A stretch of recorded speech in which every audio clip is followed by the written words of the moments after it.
What does it mean to be a performer for someone like Roccia? Well, honestly, I think she's playing a role of a maniac because she will slam enemies into pancakes, she will grab them and throw them into a vortex, and she will provide insane buffs for her teammates. Yeah, she's pretty crazy. Anyway, in this video, I'm going to showcase Roccia's abilities, explain what's the best way to build her, and in which teams she thrives. So if you're interested in learning how to build Roccia, or still trying to decide if she's worth pulling for, then this is the video you need to watch.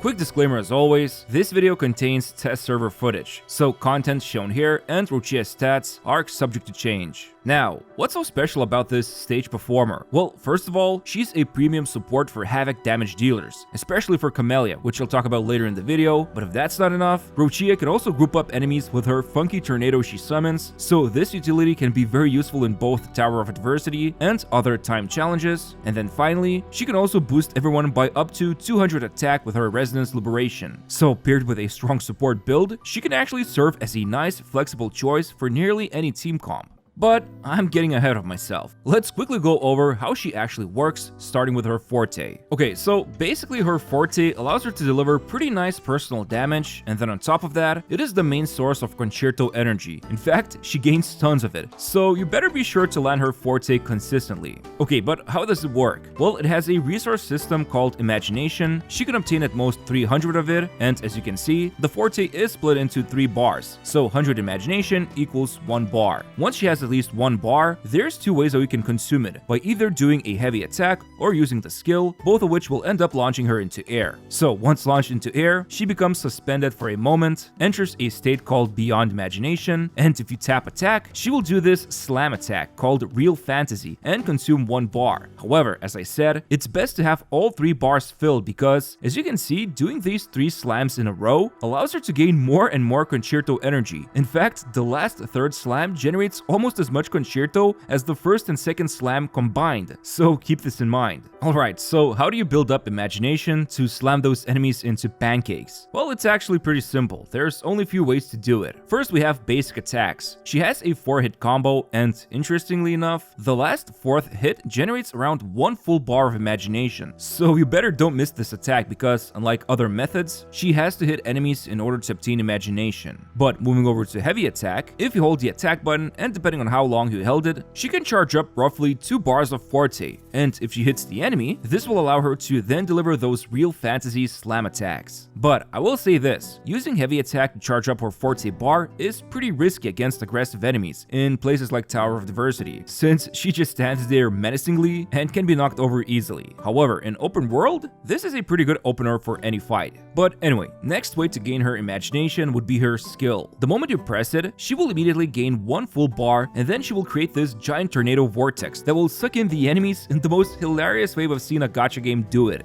Honestly though, it's a very nice grouping ability against enemies that can be sucked in. However, against bosses or time challenges where you have to be as fast as possible, you can easily cancel this skill since it will still grant that 1 full forte bar and concerto energy as well. Still, keep in mind, most of the time you will want to wait for the skill animation to finish because this will put her into the Beyond Imagination state where she can then launch her slam attacks from the forte. Okay, and then finally, we have the intro skill. It will also generate 1 forte bar, but on top of that, after using the intro skill, if you immediately attack, Roccia will launch her 4th final hit of the basic attack combo, which essentially allows you to gain 2 forte bars super fast. Now, moving over to the last part of her kit, Resonance Liberation, she will do this quick and cute animation with her buddy Piero, which results in some pretty decent damage of about 834 motion value at max level, and then most importantly, she will grant everyone in the team an attack buff. For every 0.1% crit rate she has over 50%, she will provide 1 attack for up to 200 attack. So that will mean she needs to have 20% over 50% crit rate, or in other words, with 70% crit rate, she can provide the maximum amount of 200 attack boost for the team. And this buff will last for 30 seconds, so it can be utilized by nearly everyone in a single rotation. Oh, and by the way, her first inherent skill grants her 20% attack for 12 seconds after using her skill or heavy attack, so she can gain quite a lot of attack just by using her entire kit.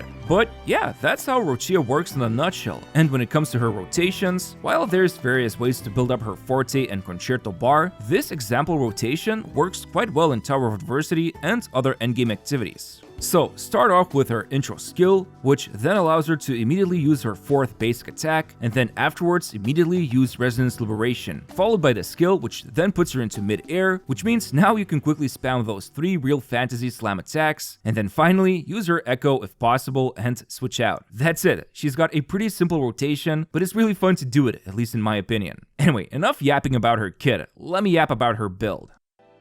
Alright, the first thing you need to know is that both her Forte attack and Resonance Liberation deal heavy attack damage, which will be important to consider when talking about her weapons and echoes. Speaking of which, if we take a look at her weapon options, the signature gauntlets Tragic Comedy offer a sizable crit rate boost from the substat, which is very important to help her achieve that 70% crit rate threshold for a maximum 200 attack boost for the team, but on top of that, the weapon's passive also grants 12% attack increase, just like that, and then after using basic attack or intro skill, she gains 48% heavy attack damage bonus for 3 seconds. So, safe to say, this is her best in slot choice for personal damage. But if we take a look at other 5 stars, Verity's handle has same amount of crit rate, but it offers less damage potential. Besides the 12% attribute damage bonus it grants, the other part of the passive is irrelevant. Still, pretty good gauntlets to act as a crit rate stat stick. And then, let's not forget the good old reliable standard 5-star Abyss Surges. Honestly, they don't offer that much utility. The best thing about them is that they will be better in terms of personal damage when compared to any other 4-star weapon, but it is the weakest from 5-star options. However, that 12.8% energy regen can be useful to guarantee her Resonance Liberation consistency. Anyway, moving over to 4-star weapon options, Celestial Spiral is kinda like Abyss Surges, but it definitely provides less damage potential to Roccia, and that's assuming it is already rank 5.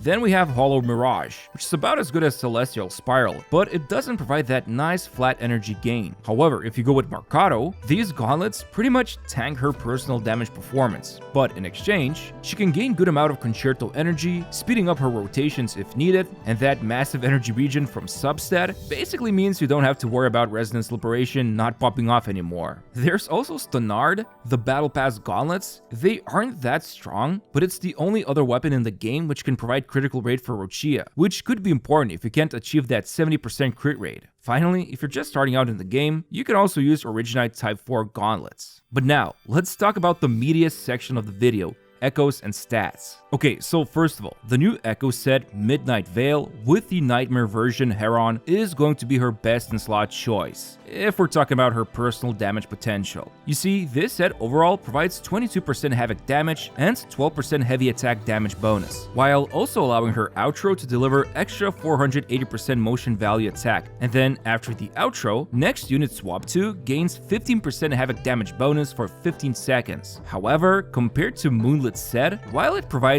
absolutely no personal damage boost for Roccia, both the regular Heron and the 5-set bonus give 12% damage and 22.5% attack boost for the next unit she swaps to, and in most cases, Moonlit actually ends up providing slightly better boosting than Midnight Veil. However, the trade-off is that Roccia's damage will be about 20 to 28% worse. I mean, she doesn't have the biggest damage potential compared to some fully focused DPS units, but in most cases, it's still definitely worth farming for this new set. Just keep in mind, if you do have Moonlit set already and want to take your time with Midnight Veil farming, it's still gonna be a really good set, especially if you just want to use Roccia to boost main DPS damage. Okay, so with that out of the way, what about main stats? Well, both 43311 and 44111 can be valid choices. The main reason worth going for the 44111 would be the double critical rate main stat, especially if you don't have a critical rate weapon, since achieving that 70% critical rate can be a bit tough if only using 4-cost crit rate Echo, since then you would need to roll on all Echo pieces about 8.6% crit rate on average, which is not that easy, I tell you what, unless you have Shorekeeper, which then would help Roccia gain 12.5% critical rate, and depending on this amount, you could decide if 43311 or 44111 is better for you to achieve that 70% crit rate. Anyway, long story short, if you cannot achieve that full 70% critical rate, or at least you're still far away from it, then going with 44111 is a good choice. Both Moonlit and Midnight Veil sets have 2 4-cost Echoes. Otherwise, 43311 will be her best in slot choice for personal damage, and going with 2 3-cost Havoc damage, and of course attack percent 1-cost Echoes combos will be the best choice. However, it's fine if one of the 3 costs are attack percent, which will result in slightly lower damage output, but not that dramatic. And if you're still having trouble with activating Roccia's Resonance Liberation, you could also just use one of the 3 costs with Energy Regen main stat. Finally, for the substats, first and foremost, focus on critical rate to achieve that 70% requirement, and then go for crit damage, followed by heavy attack damage and attack percent, and if needed, energy regen.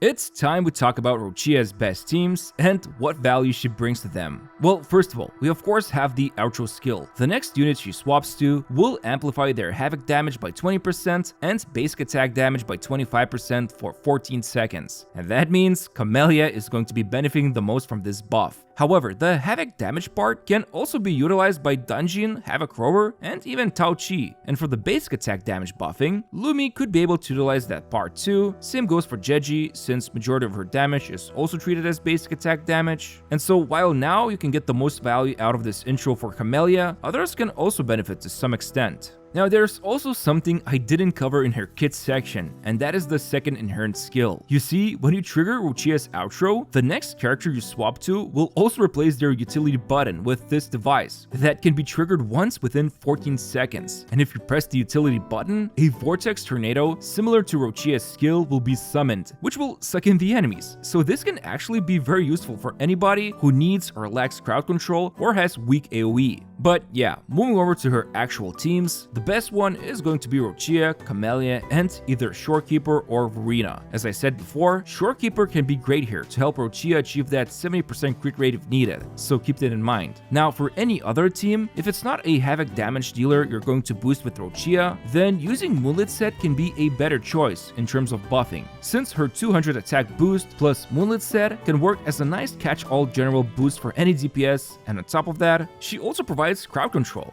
But as I said, keep in mind, her own personal damage will be lower when using Moonlit when compared to Midnight Veil. Still, it's nice to finally get a pretty flexible unit who can provide a strong specialized support for Camellia, but can also work as a great alternative to any team that needs a buffer and damage dealer. Okay, it's time we take a look at her sequences and see what is the best way to upgrade her. And starting with S1, her skill will now generate 100 extra imagination, so 1 full bar, and 10 extra concerto energy. On top of that, her real fantasy attacks from Forte will make her immune to interruptions. Overall, this is a really nice quality of life upgrade. But second sequence is where we gain some real power. After casting her real fantasy attack, everyone gains 10% Havoc damage bonus for 30 seconds. And this can happen up to 3 times per each slam. But on top of that, when all 3 stacks are obtained, another 10% will be granted. So a total of 40% Havoc damage bonus for the whole team, which is pretty insane. So any Havoc teammates like Camellia will absolutely love this buff. Now, S3 is quite simple. After using Intro, she will gain 10% crit rate and 30% crit damage for 15 seconds, which is enough to last for her whole rotation, and overall, a strong upgrade to her personal damage potential. Moving over to fourth sequence, it boosts her real fantasy damage multiplier by 60% for 12 seconds after using the skill, so naturally this will happen almost always, and significantly improve her slams. Now, S5 finally boosts her Resonance Liberation damage, which is pretty nice. And then finally, we have the sixth sequence. After casting Resonance Liberation for 12 seconds, her real fantasy attacks ignore 60% enemy's defense, and now she can land 4th slam attack. So she can unleash some serious damage, but at the same time, it'll also unleash some serious damage to your bank account as well. Anyway, when it comes to sequences or signature weapon, which one to go for? Honestly, if you don't have any gauntlets with critical rate, the signature is worth going for, but it is possible to achieve 70% crit rate without them. However, you will be missing out on a big chunk of personal damage boost if not using the Tragic Comedy. On the other hand, her first sequence is fine, but it's the second sequence that gives a lot of power. So if you have Camellia or just like playing Havoc units in general, this is a very good sequence to go for. Plus, with first sequence unlocked, Roccia's gameplay will be smoother. But yeah, overall, Roccia is an excellent new unit. She provides some great boosting and can even group enemies, while at the same time, she's the best choice for Havoc teams, especially for Camellia. On top of that, her slams are quite funny and she can dish out some good damage. So yeah, what's not to like about her? Anyway, hope you found this video useful, and as always, I'd really appreciate it if you could press the like button on this video and subscribe to my channel. Thanks, and see you soon.